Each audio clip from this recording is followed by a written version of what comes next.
पालेश्वरी संघाने कुठलीही कमतरता ठेवली नाहीये. खावा पिवा ऐश करो. पाठवायचे लगेच आपले सलामी वीर लगेच पाठवायची आहे मैदानामध्ये, कारण फायनलचा मॅच आहे, द ग्रँड मेगा फायनल. आज आपण पालेश्वरी 40+ च्या माध्यमातून पाहतोय पारगाव 40+ वर्सेस टेंबोडा 40+.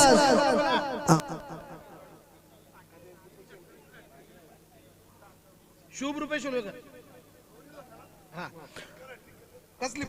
तर नाही ना षटकार हॅट्रिक साठी बरोबर आहे. नाही नाही बरोबर आहे, त्याचा बरोबर आहे. तर बघा दोन्ही संघांसाठी सुवर्ण संधी आहे. निनाद तारेकर साहेब ऐका आणि टेंबोडे संघ ऐका. या ठिकाणी षटकार जर हॅट्रिक मारली तर शुभ रुपेश उलवेकर आणि आदाई वलप विभागाचे अध्यक्ष आदरणीय रुपेश उलवेकर यांच्याकडनं जवळ 1000 रुपयाचं पारितोषिक आहे. कोणती म्हणजे कोणती नाहीये, षटकार हॅट्रिक फक्त. तर संध्याकाळचं वेळ तरी त्याला माहिती जाणार नाही. आणि लगातार 6 वाईट जर टाकले ना तर आपल्या दोघांकडून 500 रुपयाचं पारितोषिक. 6 वाईट टाका चला. 6 वाईट टाकले तर दोन्ही कॉमेंट्रेटरना 500 रुपये आणि आणखी एक षटकार हॅट्रिक साठी आमचे माजी सरपंच आदरणीय पालेबुद्रुक ग्रामपंचायत माजी सरपंच आदरणीय अविनाश दादा उलवेकर यांच्याकडे देखील 500 म्हणजे जवळ 1500 रुपये एका घरातून 1500 रुपये.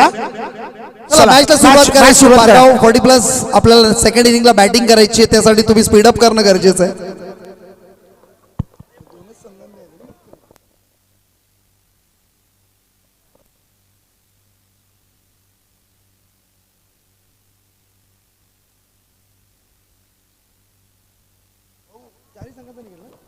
चला मॅच आपण ऑन करूया.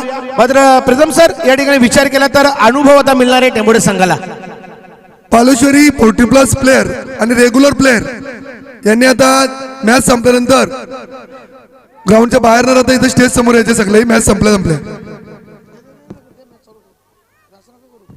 तर प्रीतम सर या ठिकाणी आता टेंबोडे संघाला अनुभव मिळणार आहे, कारण अनुभवाची शिजोरी असणारा पारगाव संघ मैदानामध्ये खेळ बरेचसे अनुभव त्यांच्याकडे आहेत. मात्र या ठिकाणी आता पारगाव संघ समोर दोनात करतो मेगा फायनल. टेंबोडेपेक्षा पारगाव पहिला चेंडू राजाचा काय मस्त कटवलाय चेंडू. चेंडूवरती या ठिकाणी सोन्याची गायकवाड धावतात. एक धावले दुसऱ्या धावचा प्रयत्न. विलास पोहोचेल का? हो पोहोचलाय विलास. आणि या ठिकाणी 2 धावांनी आपलं अकाउंट ओपनिंग केलंय. 2 षटकांचा सामना आहे. वाजवी 2 षटके 12 चेंडू मध्ये कमीत कमी 25 ते 30 धावा कुटावे लागतील टेंबोडे संघाला पारगाव संघासमोर. प्रीतमजी 100% आणि पहिल्या चेंडूवर चांगला समाचार घेतला, ज्या पद्धतीने कनेक्शन पाहिलं. आता मात्र लॉफ करण्याचा प्रयत्न, कोणताही क्षेत्ररक्षक तिथे सज्ज नाही. लो मॅन स्लँडला चेंडू पडला, एकाला 2 मध्ये कन्वर्ट करायचा प्रयत्न. आज शंकुनाथ मात्र चांगला 100% देत असताना रनिंग बिटवीन द विकेट्स मध्ये चांगलं आपण धावपळ पाहतोय. त्यामध्ये एकाला 2 मध्ये कन्वर्ट केलं. धावसंख्या धावपळ कर पाहतोय 4, लॉस ऑफ 0 विकेट्स. जसं आपण पाहतो ना ज्या वेळेला जंगलामध्ये वाघ लागल्या पाठीमागे हरण जशी पाठी पुढे पुढे पुढे पुढे उड्या टाकत धावतोय, तसं शंकू आज उड्या टाकत धावतोय. त्याला माहिती आपली विकेट वाचवायची आहे आणि आपल्याला धावा वाढवायच्या आहेत. आमचे खऱ्या अर्थाने श्यामदादा या मॅच आस्वाद घेत असताना प्रीतम सर. आणि जर आपण म्हटलं ना हरण, जर आपण टेंबोडे संघाला म्हणत असाल तर हरण धावते जीव वाचवण्यासाठी आणि वाघ धावतो एक वेळेच्या जेवणासाठी. आणि हरण आता का धावली, कारण हरणने दाखवलं का हा चौकार किती महत्वाचा आहे. धावसंख्या 8, लॉस ऑफ 0 विकेट्स. नाही बिजा आता तू वाजूच नको, तू फक्त आम्हाला माईक चालू ठेव फक्त. या ठिकाणी शंकुनाथनी का स्ट्राईक घेतली तर माझ्याकडे क्षमता आहे, माझ्याकडे ताकद आहे, माझ्याकडे अनुभव आहे. तो चेंडूला मी सीमारेषेत पाठवतोय. तसा चेंडू पाईन लेक क्षेत्रामध्ये चेंडू पडला आणि चेंडूला वळवलं पाईन लेक क्षेत्रामध्ये चौकारासाठी. पुन्हा एकदा त्याच पद्धतीने चेंडू वळवून केल्याचा प्रयत्न केला तर राजा देखील कच्च्या गुरुचा चेला नाहीये. राजेशने देखील कित्येक उन्हाळे पावसाळे पाहिले पारगाव संघाचा बुलंद आवाज इथं बसलाय, तरी सुद्धा आपण कॉमेंट्री करतोय म्हणजे हे आपलं भाग्य आहे. नक्कीच, कारण ही मोठी गोष्ट आपल्यासाठी अचिव्हमेंट आहे. मी म्हणेन आपल्याला जसं भारतरत्न मिळालं तशा पद्धतीची अचिव्हमेंट झाली. राजेशचा विचार केला तर 365 दिवस प्रॅक्टिस करत असताना मात्र टेंबोडे संघाचा काय परफॉर्मन्स आहे.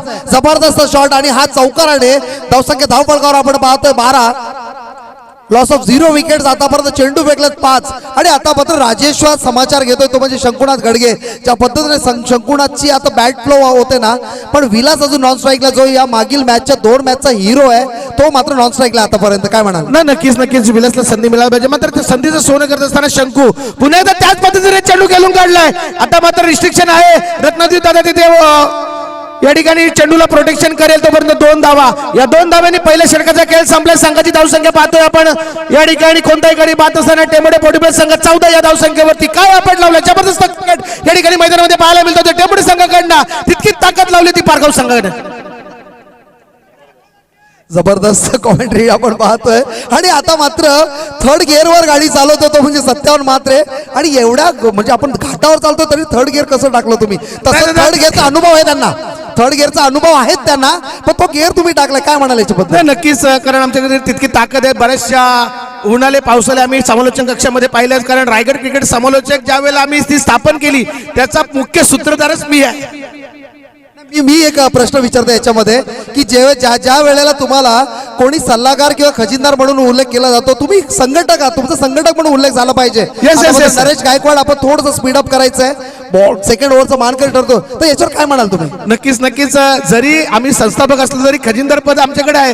मात्र चला मॅच ऑन करूया. आपण नरेश गायकवाड येतो काय विलास ते ठोकलंय जबरदस्त फटका मात्र शतरक्षक त्या ठिकाणी तैनात इलिव्हेशन कमी पडलं आणि या ठिकाणी पहिला मोहरा पहिला गडी बाद झाला पहिला हातरा लागलाय तो म्हणजे टेंबोडे संघाला विलासाच्या रूपानं काय म्हणाल. मी म्हणे निनाद तारेकरचं कौतुक केलं पाहिजे. निनाद तारेकर तर म्हणजे आज जर तुम्ही रायगडमध्ये म्हटलात ना तर सर्वात कूल कॅप्टन जर कोण असेल ना ते निनाद तारेकर आणि लकी सुद्धा. तुम्ही कोणत्याही लीग्स मध्ये बघा निनाद तारेकर ज्या संघामध्ये असेल तो संघ कमीत कमी सेमीफायनल मॅच खेळतो ही निनाद तारेकरची ओळख आहे. आणि निनाद तारेकरची तुम्ही कधी क्रिकेट संदर्भात बोला इतर कोणत्याही गोष्टीवर बोला निनाद तारेकर एकदम संयमी प्लेअर आहे संयमी व्यक्तिमत्व आहे आणि आता जी झेल घेतली तीही संयमाने घेतली काय नाही, म्हणा. नाही, त्याच्याकडे जितकं संयम आहे ना तितका संयम कोणाकडे नाहीये. त्याला माहिती आहे रायगडचं नेतृत्व करतोय तो रायगड ठाण्याचं नेतृत्व करतोय नवी मुंबईचं नेतृत्व करतोय निनाद तारेकर. मात्र वीरेंद्र गेलाय वीरेंद्रनी गेल्या एक सुरेख फटका केला एकेरी दाबण त्याला माहिती आहे तिकडे शंकू तापला शंकूच्या बॅट मधून मोठे मोठे फटके येतात. आता मात्र मला रोनाल्डो आणि मेसीची आठवण आली ज्या पद्धतीने बॉल थांबवला ना नरेश गायकवाडनी आणि कालची थ्रो ज्या थ्रो मध्ये मॅच जिंकवली अगेन्स्ट आपण देवीचपाडा संघ जर पाहिलं एक चेंडूवर 2 धावांची गरज होती हेच नरेश गायकवाड तिथे सज्ज होते. आता मात्र लोअर फुलटॉस टाकण्याचा प्रयत्न त्यांना अगोदर माहिती होता स्वीप करेल आणि त्यासाठी अगोदर क्षेत्ररक्षक तिथे सज्ज ठेवला. ही नरेश गायकवाडची ओळख आहे त्यांना माहिती आहे तो चेंडू कुठे टाकणार आहे आणि फलंदाज माझ्या बॉलला कुठे मारू शकतो हे नरेश गायकवाडनी त्याचा अनुभव दाखवत असताना आपण मैदानामध्ये पाहतोय.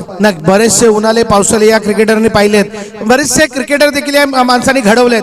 मात्र वीरेंद्र आणि काय फटका केला जबरदस्त फटका सोन्या गायकवाड त्या ठिकाणी होता शेवटच्या मुमेंटला रत्नदीप दादा धावतोय पायाने अडवण्याचा प्रयत्न केला मात्र पायाला देखील चेंडू प्रत झाला नाहीये. चेंडू गेलाय सीमारेषा बाहेर आलाय कणकणी चमचमीत धावा वाढवणारा 4-4-4 चौका आणि धावसंख्या धावफलकावर पाहतोय 20 लॉस ऑफ 1 विकेट आपण पाहतोय आणि वीरेंद्रनी आजचा खूप चांगलं चमकदारी कामगिरी पाहतोय. मात्र सोन्या गायकवाड कडून जी अपेक्षा होती जी झेल कारण थोडंसं लेझी क्रिकेट सोन्या गायकवाड कडून पाहायला मिळालं आणि एकाला 2 मध्ये कन्वर्ट करायचा प्रयत्न आणि पारगाव संघाविरुद्ध हे कधीही प्रयत्न नका करू कारण त्यांचा थ्रो जो आहे तो फ्लॅट थ्रो पाहायला मिळतो. 365 दिवस प्रॅक्टिस करणारा हा संघ आहे म्हणून पारगाव संघ मोठा आहे. आपण करतो मेहनत फक्त 1 महिना प्रॅक्टिस आणि मग लीग मॅच प्रॅक्टिस मॅच आणि मॅचेस आणि आता मात्र टायमिंग चुकला नरेश गायकवाड ही ओळख आहे व्हेरिएशन्स पाहायला मिळत स्पीडला कंट्रोल करायचं. चला लगेच या बाहेर लगेच या पारगाव संघ लगेच या आपण बाहेर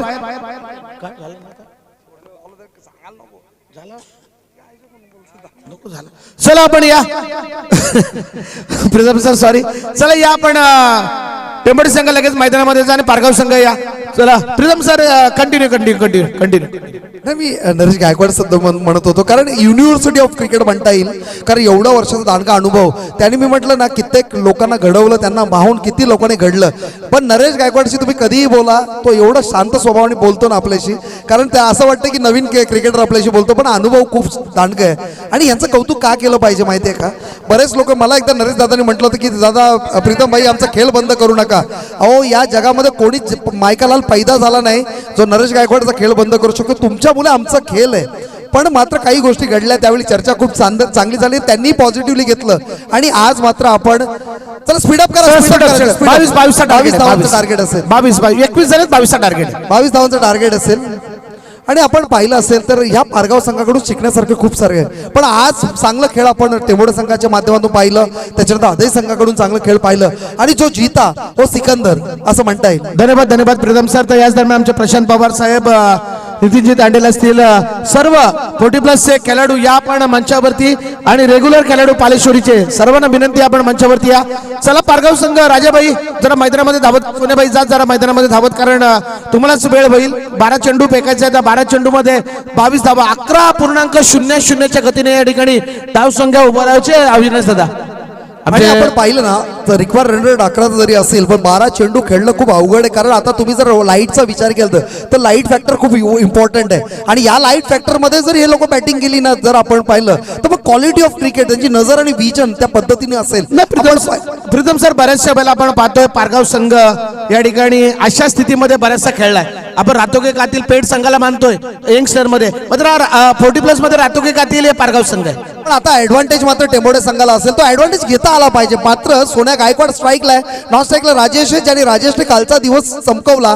राजेशच्या कामगिरी जबरदस्त होती आणि बॉलिंग करत असताना राजेशने चांगली गोलंदाजी केली, फलंदाजी करत असताना चांगली कामगिरी केली. आणि आता मात्र ओपनिंग जोडी खूप महत्वाची आहे कारण 12 चेंडू 22 धावांची गरज. Mega final is going on, let's play. जरी लाईट्स कमी असली तरी सोन्या गायकवाडला अनुभव आहे कशा पद्धतीने आपण सामना जिंकू, कशा पद्धतीने आपण केलो.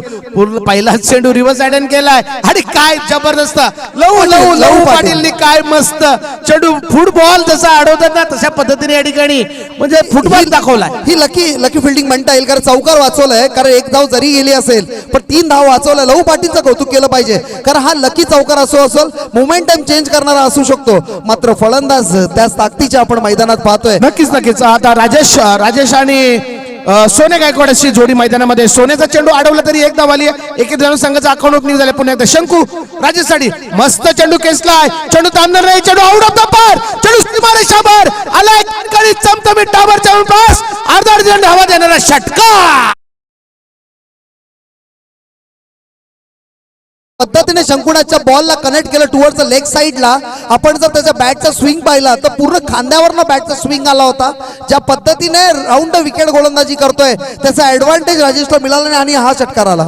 नाही नक्कीच राजेश देखील या ठिकाणी पाहतोय ना आपण लाईट्स कमी असली तरी त्याला चेंडू आता फुटबॉल सारखा दिसायला लागला. पहिल्या चेंडूचा समाचार घेतला, चेंडू सीमारेषा बाहेर पाठवला. 7 धावा स्कोरबोर्डवरती पाहतो. 10 चेंडूचा खेळ अद्याप बाकी आहे. पुन्हा एकदा पुढचा चेंडू शंकुनाथ गडगे. पुन्हा एकदा त्याच पद्धतीने चेंडू मारण्याचा प्रयत्न केला होता. थोडासा सूर्यकांत दमस्कर यांनी थोडीशी गलती केली. त्यामध्ये एक धाव आली. एकेरी धावाने संघाची धावसंख्येमध्ये बरोबर झाली. संघाची धावसंख्या जाऊन पोहोचली तब्बल 8 या आकड्यावरती.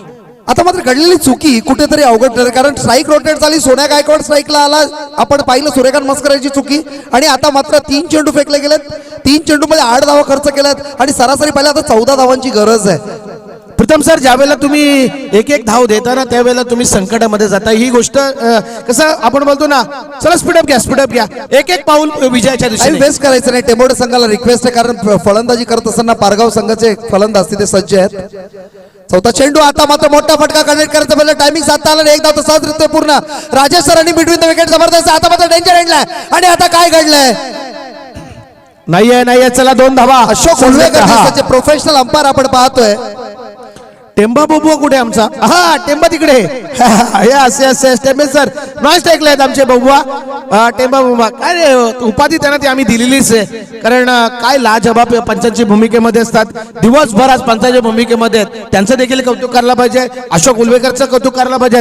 धावसंख्येचा विचार करता 10 धावा स्कोरबोर्डवरती 12 धावसंख्येची अद्याप गरज आहे. या ठिकाणी लाईट्स लावल्या जातात.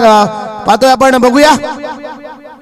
अक्रॉस द लाईन खेळण्याचा प्रयत्न केला होता. चेंडू आणि चेंडूपर्यंत संपर्क नाहीये. निगेटिव्ह चेंडूची सांगता सुरेख चेंडू अप्रतिम चेंडू पाहायला मिळाला. तो म्हणजे शंकुनाथ गडगे. येणारे 6 चेंडू आणि जिंकण्यासाठी 12 धावसंख्येची आवश्यकता. 7 चेंडू 12 धावांची गरज आहे. टीम मीटिंग नाही करायची शंकुनाथ. टीम मीटिंग नाही करायची. चला वेळ वाया घालवायचा नाहीये. संघ आपण वेळ वाया घालवायचा नाहीये. चेंडू बाकी अजून एक चेंडू बाकी आहे. चला शंकुनाथ एक चेंडू बाकी आणि 12 धावांची गरज आहे. टाइम वेस्ट करायचं नाही. तुम्ही डिसएडव्हान्टेज नाही. क्रिकेटच्या रूल्सला फॉलो करा कारण अगोदरच टाइम गेलाय. फलंदाजी करत असताना पारगाव संघ तिथे सज्ज आहे. फलंदाज ज्यावेळी सज्ज नसतो त्यांची मीटिंग झाली तेव्हा तो फिल्डिंग मीटिंग करू शकता. आणि आज आपल्याकडे वेळ नाही टीम मीटिंग साठी. तर शेवटचा चेंडू आपण 7 चेंडू समीकरण बदललंय. 12 धावांची गरज आहे. 7-12चं समीकरण मैदानामध्ये 7-12ला खूप महत्व आहे आपल्या या विभागामध्ये. 7-12 मात्र आता काय घडेल या ठिकाणी अचूक झेल टिपलाय. दिनेश यांनी अचूक झेल टिपलाय आणि आपली स्थापित चालवली आणि पहिला गडी बाद पहिला हातरा पहिला मोहरा या ठिकाणी गारद झालेला पारगाव संघाचा. चला बॅक टू पॅव्हलियन सोन्या गायकवाड. येस आणि मला वाटतं गायकवाड असेल तिथे. गायकवाडनी ही फिल्डिंग केली कारण ज्या गायकवाडनी जबरदस्त फलंदाजी सुद्धा करतो तोच मात्र फिल्डिंग लगेच सजून घ्यायचंय. कर्णधार संतोष मस्करांना मी विनंती करतो कोणत्याही पद्धतीने टाइम वेस्ट करू नका. चला पुढील बॅट्समन पाठवायचंय. 7 चेंडू 12 धावांची गरज. रिव्हर्स अटेम्प्ट करण्याचा प्रयत्न. चेंडू अंगावर आला आणि चेंडू अंगावर आल्यानंतर आता मात्र आपण पाहतोय सोन्या गायकवाडची विकेट प्राप्त. दिनेश गायकवाडने या ठिकाणी सोन्या गायकवाडची विकेट पकडली. हा दिनेश गायकवाड काय जबरदस्त या ठिकाणी कॅच पकडली आणि सोन्या गायकवाड मैदानातून बाहेर. चला येणारे आता 7 चेंडू जिंकण्यासाठी 12 धावसंख्येची आवश्यकता. या पारगावच्या कहाणीप्रमाणे जर म्हटलं झालं ना प्रीतम सर 2 फटक्यांचं काम, 2 फटक्यांचं काम फक्त. ती अडचण अशी आहे की आपण सूर्यदेव अस्त झालेला आहे आणि त्या अस्त झाल्यामुळे जो लाईट आहे तो लाईटचा आपण ड्यू फॅक्टर पाहतो, तो ऍडव्हान्टेज कुठेतरी टेंबोडे संघाला आहे. गोलंदाज ट्रॅकवर पाहतोय आपण मकरंद नमस्कार आणि बॅटिंग साठी पाहतो राजेश याने हा मात्र लॉफ केलाय. चेंडू ट्रॅव्हल करतो षटकारच्या दिशेने, हा आला घणघणीत आणि खणखणीत षटकार. षटकार षटकार षटकार लावणार घेणार आणि याच ठिकाणी लावलाय तो राजेश या फलंदाजाने षटकार. आणि येणारे चेंडू आता 5 आणि जिंकण्यासाठी 6 धावसंख्येची आवश्यकता. मी म्हटलं होतं की फक्त 2 फटक्यांचं काम आहे आणि आता चेंडू अक्रॉस द लाईन खेळण्याचा प्रयत्न केला होता, मात्र मी षटकार खाल्लाय. मात्र मला आता चेंडू डॉट काढायचे मकरंदने दाखवलेत आणि या ठिकाणी चेंडू निगेटिव्ह. 4 मध्ये 7 ची आवश्यकता. मकरंदचा विचार केला तर या पूर्ण आज सीझन मध्ये जबरदस्त गोलंदाजी करतो तोच मकरंद. 4 चेंडू 6 धावांची गरज आहे. आता मात्र राजेश मोठा फटका मारत पुन्हा इथं निर्धाव चेंडू आणि लगातार 2 चेंडू डॉट झाले. आता मात्र मकरंद चांगली कामगिरी करत असताना क्षेत्रक्षण बदलू नका, आपण आपल्या जागावर खेळा. उमेश भोईर आपण आपल्या जागावर फिल्डिंग करायची आहे, वेळेचा अभाव आहे. आणि आता येणारे 3 चेंडू 7 ची आवश्यकता. 3 मध्ये 6 करायचे आहेत. पहिल्या चेंडूची षटकार आणि षटकार येईल का? हो आलाय का षटकार? षटकार ठोकून पारगाव 40+ टीम या ठिकाणी चॅम्पियन ठरली आहे. ती म्हणजेच पालेश्वरी 40+ टीमचा champion of champion Pargaon team.